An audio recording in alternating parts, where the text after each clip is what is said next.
Hi friends, അസ്സലാമു അലൈക്കും. അപ്പോൾ വളരെ ഈസി ആയിട്ടൊരു വെണ്ടക്ക കറി വെക്കാനായിട്ടൊരു തക്കാളി, 2 പച്ചമുളക്, കുറച്ച് ചെറിയുള്ളി, കുറച്ച് ഇഞ്ചിയും വെളുത്തുള്ളിയും, പിന്നെ നമ്മുടെ വെണ്ടക്ക അരിഞ്ഞത്, ഒരു നെല്ലിക്ക വലുപ്പത്തിലുള്ള പുളി.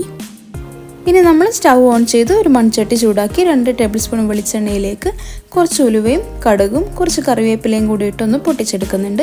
അതിലേക്ക് തന്നെ നമ്മൾ നേരത്തെ അരിഞ്ഞു വെച്ചിരുന്ന പച്ചമുളകും ചെറിയുള്ളിയും കൂടി ചേർത്ത് കൊടുക്കുകയാണ്. നന്നായി ഒന്ന് റോസ്റ്റ് ചെയ്ത ശേഷം അരിഞ്ഞു വെച്ച തക്കാളിയും കൂടെ തന്നെ ഇഞ്ചിയും വെളുത്തുള്ളിയും കൂടി ചേർത്ത് കൊടുക്കാം. ഇനി ഇതിലേക്ക് ഒരു സ്പൂൺ ഉപ്പ് കൂടെ ചേർത്ത ശേഷം ഇതെല്ലാം കൂടെ നന്നായിട്ടൊന്ന് വഴറ്റിയെടുക്കണം. എന്നിട്ടൊരു 2-3 മിനിറ്റ് നേരം ഒന്ന് അടച്ചു വെച്ച് വേവിക്കും കൂടി ചെയ്യണം. നന്നായി വഴന്നു വന്ന് ഈ ഒരു കൂട്ടിലേക്ക് നമ്മൾ 1 സ്പൂൺ മുളക് പൊടി, 1/2 സ്പൂൺ മഞ്ഞൾപ്പൊടി, 1/2 സ്പൂൺ വലിയ ജീരകം പൊടിച്ചത്, എന്നിട്ട് ഇതെല്ലാം കൂടെ നന്നായിട്ടൊന്ന് വഴറ്റിയെടുക്കണം. ഈ ഒരു സമയത്തെല്ലാം തീ വളരെ ചെറുതാക്കി വെക്കാൻ ശ്രദ്ധിക്കുക. ഇന്ന് നന്നായി ഒന്ന് റോസ്റ്റ് ചെയ്ത ശേഷം നമ്മൾ നേരത്തെ അരിഞ്ഞു വെച്ചിരിക്കുന്ന വെണ്ടയ്ക്ക കൂടെ ചേർത്ത് കൊടുക്കാവുന്നതാണ്. ഇതെല്ലാം കൂടെ നന്നായി മിക്സ് ചെയ്തിട്ട് നമ്മൾ നേരത്തെ മാറ്റി വെച്ച പുളി പിഴിഞ്ഞെടുത്ത് വെള്ളം കൂടെ ചേർത്ത് കൊടുക്കാം. കൂടെ തന്നെ ഇതിലേക്ക് 1 ഗ്ലാസും കൂടെ വെള്ളം എക്സ്ട്രാ ചേർക്കുന്നുണ്ട്.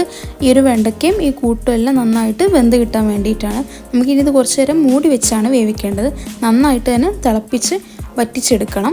ഇനി ഇതെല്ലാം കൂടെ നന്നായിട്ടൊന്ന് മിക്സ് ചെയ്ത ശേഷം ഒന്ന് മൂടി വെച്ച് ഒരു മീഡിയം ടു ഹൈ ഫ്ലെയിമിലിട്ട് നന്നായിട്ടൊന്ന് തിളപ്പിച്ചെടുക്കണം. ഏകദേശം നന്നായിട്ട് ഒരു കുറുകിയ പരുവത്തിലുള്ള ചാറായിരിക്കണം നമുക്ക് വേണ്ടത്. നന്നായി കുറുകി വന്ന് നമ്മുടെ ഈ കറിയിലേക്ക് 1 തണ്ട് കറിവേപ്പില കൂടെ ചേർത്ത് കൊടുത്ത ശേഷം ഒരു 15 മിനിറ്റ് മൂടി വെച്ച ശേഷം ചോറിൻ്റെ കൂടെ കഴിക്കാം.